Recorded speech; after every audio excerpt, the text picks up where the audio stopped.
দক্ষিণ ইরানের আকাশে আবারও যুদ্ধের আগুন। বৃহস্পতিবার গভীর রাত থেকে শুক্রবার ভোর পর্যন্ত একের পর এক বিস্ফোরণে কেঁপে ওঠে হরমোজগান প্রদেশ ও আশপাশের এলাকা। ইরানের রাষ্ট্রীয় গণমাধ্যমের দাবি, যুক্তরাষ্ট্র নতুন দফার সামরিক হামলায় সেতু, রেলওয়ে স্টেশন, বিমানবন্দর এবং আবাসিক এলাকাসহ গুরুত্বপূর্ণ বেসামরিক অবকাঠামোকে লক্ষ্যবস্তু করেছে। এই হামলার পর পুরো অঞ্চলে চরম উত্তেজনা এবং অনিশ্চয়তার আবহ তৈরি হয়েছে। প্রতিবেদন অনুযায়ী হরমোজগানের খমের কাউন্টিতে 3টি গুরুত্বপূর্ণ সেতুতে বিমান হামলা চালানো হয়। এর মধ্যে বন্দর আব্বাসকে ফার্স প্রদেশের লারের সঙ্গে সংযুক্তকারী খমের সেতুও রয়েছে। স্থানীয় কর্মকর্তাদের ভাষ্য, হামলার সময় সেতুগুলো দিয়ে যানবাহন চলাচল করছিল। বিস্ফোরণের তীব্রতায় কয়েকটি যানবাহন সেতু থেকে নিচে পড়ে যায়। ইরানি কর্মকর্তারা জানিয়েছেন, এই ঘটনায় অন্তত 7 জন নিহত এবং 9 জন আহত হয়েছেন।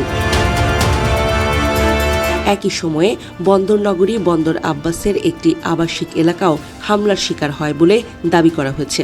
সেখানে অন্তত 1 জন বেসামরিক নাগরিক নিহত এবং আরও 8 জন আহত হয়েছেন। এছাড়া শহরের রেলওয়ে জংশন স্টেশনেও হামলার খবর পাওয়া গেছে।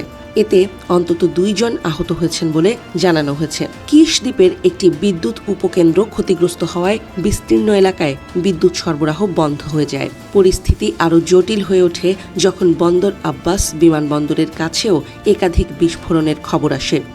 ইরানি সূত্রের দাবি, অন্তত একটি ক্ষেপণাস্ত্র বিমানবন্দর এলাকায় আঘাত হানে। একই সময়ে দক্ষিণ পূর্বাঞ্চলের ইরান শাহর বিমানবন্দরেও 3টি বিস্ফোরণের শব্দ শোনা যায়।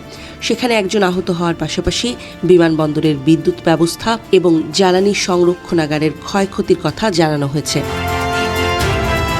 ইরানের স্বাস্থ্য মন্ত্রণালয়ের তথ্য অনুযায়ী চলমান এই হামলার ধারাবাহিকতায় এখনও পর্যন্ত অন্তত 35 জন বেসামরিক নাগরিক নিহত হয়েছেন, যাদের মধ্যে নারী ও শিশুও রয়েছে। আহতদের সংখ্যা 3 শতাধিক বলে দাবি করা হয়েছে। টানা 6ষ্ঠ রাতের মতো এই হামলা দেশ জুড়ে আতঙ্ক আরও বাড়িয়ে তুলেছে। এদিকে যুক্তরাষ্ট্রের পক্ষ থেকে জানানো হয়েছে, ইরানের বিরুদ্ধে আরোপিত নৌ অবরোধ কার্যকর রাখতে মার্কিন বাহিনী পদক্ষেপ নিয়েছে। মার্কিন সেন্ট্রাল কমান্ডের দাবি, 3টি বাণিজ্যিক জাহাজকে অবরোধ অমান্য করার চেষ্টা থেকে ফিরিয়ে দেওয়া হয়েছে।